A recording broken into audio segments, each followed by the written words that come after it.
Salam sejahtera bagi kita semua.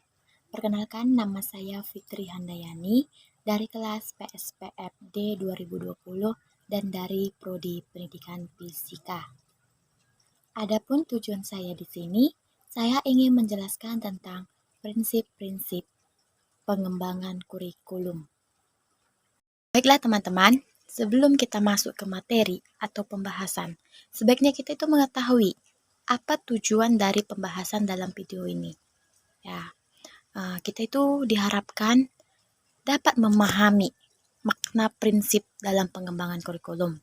Dan yang kedua itu mengerti dan memahami prinsip-prinsip apa saja yang terdapat dalam pengembangan kurikulum. Dan yang ketiga itu kita dapat menerapkan prinsip-prinsip pengembangan kurikulum itu yang berlaku di Indonesia ini. Nah, jadi sebelum kita masuk ke materinya, sebaiknya kita itu mengerti dan kita memahami apa saja itu tujuan pembelajarannya. Nah, sekarang kita masuk ke pengertian pengembangan kurikulum. Baik ya teman-teman, dapat kita simpulkan bahwa pengembangan kurikulum itu adalah sebuah proses, di mana proses itu adalah sebuah kegiatan yang menghasilkan dan merencanakan kurikulum yang lebih baik berdasarkan hasil penilaian terhadap kurikulum yang telah berlaku di Indonesia ini terkhususnya, sehingga dapat memberikan kondisi belajar mengajar yang lebih baik terkhususnya bagi kita sebagai pelajar atau mahasiswa. Sekarang kita masuk ke prinsip-prinsip pengembangan kurikulum. Pengembangan kurikulum itu memiliki 8 prinsip. Yang pertama itu prinsip berorientasi pada tujuan. Yang kedua, prinsip relevansi atau kesesuaian. Yang ketiga, prinsip efisiensi dan efektivitas. Yang keempat, prinsip fleksibilitas. 5. Prinsip kontinuitas. Yang keenam, prinsip keseimbangan. Dan yang ketujuh, prinsip keterpaduan. Dan yang terakhir, prinsip mutu. Dapat kita simpulkan seperti di gambar. Dan yang terakhir itu, saya akan menjelaskan dari ke-8 prinsip-prinsip pengembangan kurikulum. Yang pertama tadi, prinsip berorientasi pada tujuan. Adapun prinsip dari berorientasi yaitu pengembangan kurikulum yang diarahkan untuk mencapai tujuan tertentu dan bertitik tolak dari tujuan pendidikan nasional. Yang kedua, prinsip relevansi. Nah, di sini prinsip relevansi itu adalah pengembangan yang sesuai dengan kebutuhan dan keadaan masyarakat maupun kebutuhan siswa.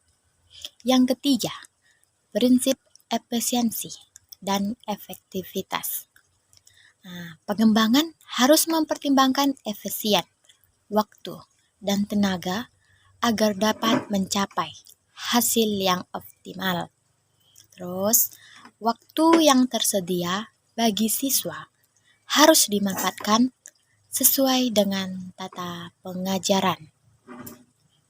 Yang keempat, prinsip fleksibilitas.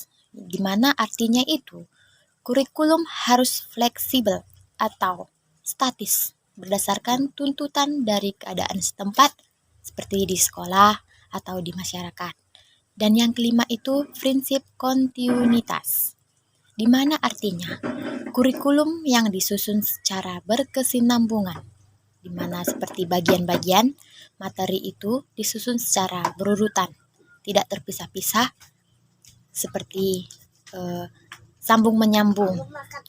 Dan yang keenam, prinsip keseimbangan, di mana artinya prinsip keseimbangan itu perlu diadakan praktik sains dan sosial supaya mendapatkan hasil yang baik dan jelas, yaitu prinsip keterpaduan. Adapun maksud dari prinsip keterpaduan yaitu yang pertama, kurikulum dirancang secara terpadu dengan melibatkan berbagai pihak seperti baik di lingkungan, sekolah dan sebagainya. Yang kedua, keterpaduan juga harus bercermin dalam proses praktik pembelajaran.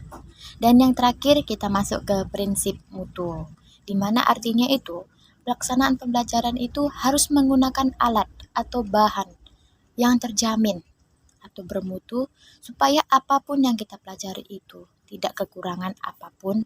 Nah, dan kita dapat menghasilkan hasil yang baik, begitupun seterusnya ke depan. Baiklah teman-teman, itulah yang dapat saya sampaikan tentang pengertian pengembangan kurikulum dan prinsip-prinsip pengembangan kurikulum. Saya mohon maaf jika ada kesalahan maupun penulisan. Hanya ini yang dapat saya sampaikan. Semoga dalam video ini dapat bermanfaat bagi kita semua. Sekian dari saya. Terima kasih. Bye-bye.